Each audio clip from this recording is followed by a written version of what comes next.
Hello, നമുക്കിന്നൊരു crispy creamy ആയിട്ടുള്ളൊരു ചെമ്മീൻ അടയുടെ recipe ആയല്ലോ. ഇതിലേക്ക് എന്തൊക്കെ ഇൻഗ്രീഡിയൻസാണ് വേണ്ടത് നോക്കാം കേട്ടോ. കുറച്ച് ക്യാരറ്റ്, ക്യാപ്സിക്കം, ഒനിയൻ, പച്ചമുളക്, സ്പ്രിങ് ഒനിയനും കൂടെ മാറ്റി വെക്കുക. നല്ല ചോപ്പ് ചെയ്തിട്ട് ഒരു പാത്രത്തിലേക്ക് ചെമ്മീൻ തൊലി കളഞ്ഞിട്ട് അതിൽ കുറച്ച് ഉപ്പും കുറച്ച് പെപ്പറും കൂടി ഇട്ടിട്ട് നന്നായിട്ട് മിക്സ് ചെയ്യുക.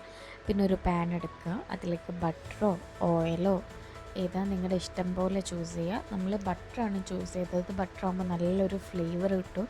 അതിന് കുറച്ച് ബട്ടർ എടുക്കുക, അതിലേക്ക് നമ്മൾ കായം തേച്ച് വെച്ചിട്ടുള്ള ആ ചെമ്മീനും കൂടെ ഇട്ടിട്ട് നന്നായിട്ട് വേവിച്ചെടുക്കുക കേട്ടോ. അങ്ങനെ ചെമ്മീൻ ഏകദേശം നല്ല വെന്ത് വരാൻ വേണ്ടിയിട്ട് ഒരിത്തിരി വെള്ളം ഒഴിച്ചിട്ട് നല്ലപോലെ ഇളക്കി കൊടുക്കുക. ആ കളറൊക്കെ ഒന്ന് മാറി ഏകദേശം ഈ ഒരു പരുവത്തിലേക്കായിട്ട് വെള്ളം വറ്റാൻ വേണ്ടിയിട്ട് നമുക്ക് വെയിറ്റ് ചെയ്യാം കേട്ടോ. അങ്ങനെ ചെമ്മീൻ ഇതാ ഓൾമോസ്റ്റ് റെഡി ആയിട്ടുണ്ട്. നമുക്ക് ഈ റെഡിയായ ചെമ്മീൻ വേറെ ഒന്ന് മാറ്റി വെക്കാം കേട്ടോ. ഇനി നമുക്ക് ഇതിലേക്കുള്ള വൈറ്റ് സോസ് റെഡിയാക്കുന്നതിന് വേണ്ടി ഒരു ബൗളെടുത്ത് അതിലേക്ക് ഒരു കപ്പ് മൈദ ഇട്ട് കൊടുക്കുക. ശേഷം ആവശ്യത്തിനുള്ള പാലും കൂടി ആഡ് ചെയ്തിട്ട് നല്ലപോലെ ഇളക്കി കൊടുക്കുക. കട്ട പിടിക്കാത്തതുപോലെ നല്ലോണം ഇളക്കി കൊടുക്കുക കേട്ടോ. ശേഷം സെയിം പാനിലേക്ക് തന്നെ കുറച്ച് ബട്ടർ ആഡ് ചെയ്യുക. ബട്ടർ ഒന്ന് മെൽറ്റായി വരുമ്പം അതിലേക്ക് നല്ലപോലെ ചോപ്പ് ചെയ്തിട്ട് വെളുത്തുള്ളി ഇട്ട് കൊടുക്കുക. എന്നിട്ട് നല്ലതായിട്ട് ഇളക്കി കൊടുക്കുക കേട്ടോ.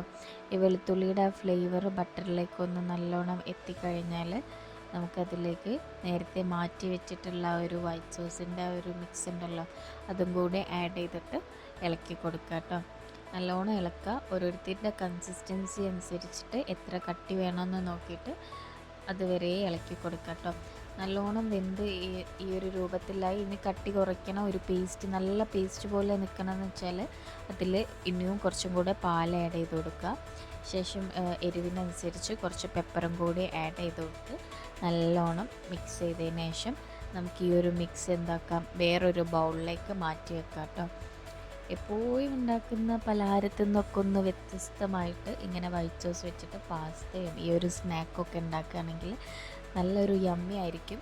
ചിക്കന് പകരം നമ്മൾ യൂസ് ചെയ്തിട്ടുള്ളത് ചെമ്മീനാണ്. നല്ലൊരു ഫ്ലേവർ ആയിരുന്നു കേട്ടോ. ഇനി നമുക്ക് സെയിം പാനിലേക്ക് കുറച്ച് ബട്ടർ ആഡ് ചെയ്തിട്ട് നമ്മൾ നേരത്തെ അരിഞ്ഞ് വെച്ചിട്ടുള്ള അതിന് ക്യാരറ്റ് ഇട്ട് കൊടുക്കുക. പിന്നെ ചോപ്പ്ഡ് ഒനിയൻസ് ഇട്ട് കൊടുക്കുക, മുളക് ഇട്ട് കൊടുക്കുക. ഇതൊക്കെ ഇട്ട് കൊടുത്തതിന് ശേഷം നല്ലപോലെ ഇതൊന്ന് വാടി വരുന്നത് വരെ ഇളക്കി മിക്സ് ചെയ്ത് കൊടുക്കുക കേട്ടോ. എല്ലാം നമ്മളിത് ബട്ടറിലാട്ടോ ചെയ്തിട്ടുള്ളത്. ഇത് ബട്ടറിൽ ആയതുകൊണ്ട് തന്നെ നല്ലൊരു ഫ്ലേവർ ആയിരുന്നു കേട്ടോ. ആ ഒരു ബട്ടറിൻ്റെ ടേസ്റ്റും ഈ ചെമ്മീൻ്റെ ടേസ്റ്റും എല്ലാം ഈ വെജിറ്റബിൾസിലേക്കൊക്കെ നല്ലപോലെ മിക്സ് ആയിട്ടുണ്ടായിരുന്നേ.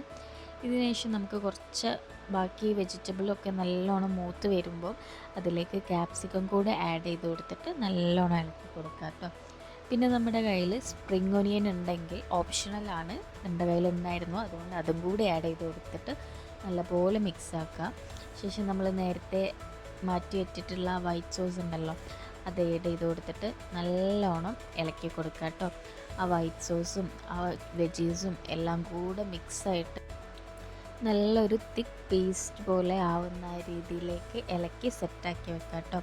ഇതിലേക്ക് നമ്മൾ നേരത്തെ മാറ്റി വെച്ചിട്ടുള്ള ചെമ്മീൻ ഉണ്ടല്ലോ, അതൊന്ന് മിക്സിയിൽ ജസ്റ്റ് ഒന്ന് ക്രഷ് ചെയ്തിട്ട് ഇതുപോലെ ആക്കിയിട്ട് അതും കൂടെ ആഡ് ചെയ്ത് കൊടുക്കുക. ഇതും കൂടെ ഇട്ടിട്ട് മിക്സ് ചെയ്ത് കൊടുക്കുക. ഇപ്പോൾ ഇതാ നമ്മുടെ ഈ അടയിലേക്കുള്ള ഫില്ലിങ് ഇതാ റെഡി ആയിട്ടുണ്ട് കേട്ടോ. ഇത് നമുക്കിനി സെറ്റായിട്ട് ചൂടാറാൻ വേണ്ടി മാറ്റി വെക്കാം. ഇതിലേക്ക് ആ ഒരു ഇനി നമുക്ക് അടേൻ്റെ പത്തിരി എങ്ങനെ ഉണ്ടാക്കാൻ നോക്കിയാലോ. ഒരു പാത്രം എടുക്കുക, അതിലേക്ക് കുറച്ച് ബട്ടർ ആഡ് ചെയ്യുക.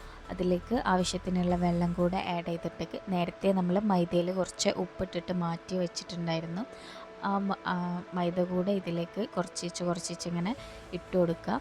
മൈദ ഇട്ടതിന് ശേഷം നല്ലോണം ഇളക്കിയിട്ട് മിക്സാക്കി കൊടുക്കുക. നമ്മൾ സാധാരണ നോർമൽ പത്തിരിക്കുള്ള പൊടി ഒഴിക്കില്ലേ, അതിന് അരിപ്പൊടിക്ക് പകരം മൈദപ്പൊടി ഇട്ടിട്ട് നല്ലോണം മിക്സ് ചെയ്തിട്ട് വേവിച്ചെടുക്കുന്നു കേട്ടോ. അപ്പോൾ അങ്ങനെ ഇതാ നമ്മുടെ ആ ഒരു മിക്സ് റെഡി ആയിട്ടുണ്ട്. ഇനി നമ്മൾ ഈ വാട്ടി വെച്ചിട്ടുള്ള മൈദയുടെ ഈ ഒരു പൊടി നല്ലോണം നമുക്ക് കുഴച്ചെടുക്കാം. നല്ലോണം സോഫ്റ്റ് ആവണ വരെ ഇത് നല്ലപോലെ കുഴച്ചിട്ട് എടുക്കാം. അപ്പോൾ ഇതാ ഇത് കുഴച്ചിട്ട് ഓൾമോസ്റ്റ് സെറ്റായിട്ടുണ്ട്. അപ്പോൾ നമുക്കിനി ചെറിയ ബോൾസ് ആക്കിയിട്ട് സാധാരണ നമുക്ക് അടയ്ക്ക് പരത്തില്ല, അതുപോലെ നമുക്ക് പരത്തിയെടുക്കാം പത്തിരി. അങ്ങനെ നമ്മൾ അടയിലേക്കുള്ള പത്തിരിയൊക്കെ ഇതാ മുഴുവൻ സെറ്റാക്കിയിട്ടുണ്ട്. നമുക്കിനി ഈ പത്തിരീൻ്റെ ഉള്ളിൽ സാധാരണ നമ്മൾ കോഴിയടൊക്കെ ചെയ്യുന്നത് പോലെ ഫില്ലിങ് ഇട്ട് കൊടുക്കാം. ആദ്യം പത്തിരി വെച്ചു. നമ്മുടെ നേരത്തെ ഉണ്ടാക്കി വെച്ചിട്ടുള്ള ഫില്ലിങ്ങിൽ നിന്ന് കുറച്ച് ഫില്ലിങ് ഇതിലേക്ക് ആഡ് ചെയ്ത് കൊടുക്കുക. നല്ലോണം സൈഡൊക്കെ കവറാവുന്നത് പോലെ പ്രസ് ചെയ്ത് കൊടുക്കുക കേട്ടോ. നമ്മളിത് പൊരിച്ചെടുക്കുന്നതായതുകൊണ്ട് തന്നെ ഉള്ളിൽ ഓയിൽ കയറാതെ ശ്രദ്ധിക്കണം. എല്ലാ ഭാഗവും നല്ലോണം കവേർഡ് ആണെന്ന് നമ്മൾ ഉറപ്പ് വരുത്താം. അങ്ങനെ ഈ ബാക്കിയുള്ള പത്തിരിയും കൂടെ സെറ്റാക്കി എടുക്കണം. അങ്ങനെ ഇതാ നമ്മൾ ബാക്കിയുള്ള പത്തിരിൻ്റെ ഉള്ളിലും കൂടെ ഫില്ല് ചെയ്തിട്ട് ഓൾമോസ്റ്റ് ഇതാ ഇത്ര ക്വാണ്ടിറ്റി, നമ്മൾ കുറച്ച് ആൾക്കാരുള്ളതുകൊണ്ട് ഈ ഒരു ക്വാണ്ടിറ്റിയിൽ നമ്മൾ സെറ്റാക്കി വെച്ചിട്ടുണ്ട്. ഇനി നമുക്ക് ഈ ഒരു നമ്മുടെ അട കുറച്ച് കോഴിമുട്ടയിൽ മുക്കിയിട്ട് റസ്ക് പൊടിയിലോ ബ്രെഡിലോ നോക്കാം. അതിനായിട്ട് ഒരു ബൗൾ എടുക്കുക. അതിലേക്ക് 2 കോഴിമുട്ട ഉടച്ചിടുക. അതിലേക്ക് ആവശ്യത്തിനുള്ള ഉപ്പ് ആഡ് ചെയ്യുക. ശേഷം കുറച്ച് പെപ്പറും കൂടെ എരിവിനനുസരിച്ചിട്ട് ആഡ് ചെയ്യുക. എന്നിട്ട് നല്ല പോലെ മിക്സ് ചെയ്ത് കൊടുക്കുക കേട്ടോ. നല്ലോണം മിക്സ് ചെയ്തിട്ട് ആ കട്ടയൊന്നും ഇല്ലാത്ത പോലെ ഒരു പേസ്റ്റാക്കി എടുക്കുക. ഇനി നമുക്ക് ഈ അട ഓരോന്നായിട്ട് നമുക്ക് ആദ്യം ഈ കോഴിമുട്ടയിൽ മുക്കുക. പിന്നെ കുറച്ച് റസ്ക് പൊടി എടുക്കുക, അതിലും കൂടെ മുക്കിയിട്ട് നമുക്ക് ഇതാക്കാം കേട്ടോ. അപ്പോൾ ഒരു പാത്രത്തിൽ കുറച്ച് റസ്ക് പൊടി കൂടെ ഇട്ട് കൊടുത്തിട്ടുണ്ട്. ഇനി നമുക്ക് ഈ ബൗളിലുള്ള ഈ എഗ്ഗിലേക്ക് നമ്മുടെ നേരത്തെ ഉണ്ടാക്കി വെച്ച അട ആദ്യം എഗ്ഗിൽ മുക്കിയിട്ട് റസ്ക് പൊടിയിലിട്ടിട്ട് നല്ലോണം കവർ ചെയ്ത് കൊടുക്കുക കേട്ടോ. ഗ്യാപ്പൊന്നും ഇല്ലാത്തതുപോലെ നല്ലോണം കവർ ചെയ്തിട്ട് റസ്ക് പൊടിയിൽ മുക്കിയെടുത്തിട്ട് നമുക്ക് മാറ്റിയെടുക്കാം കേട്ടോ.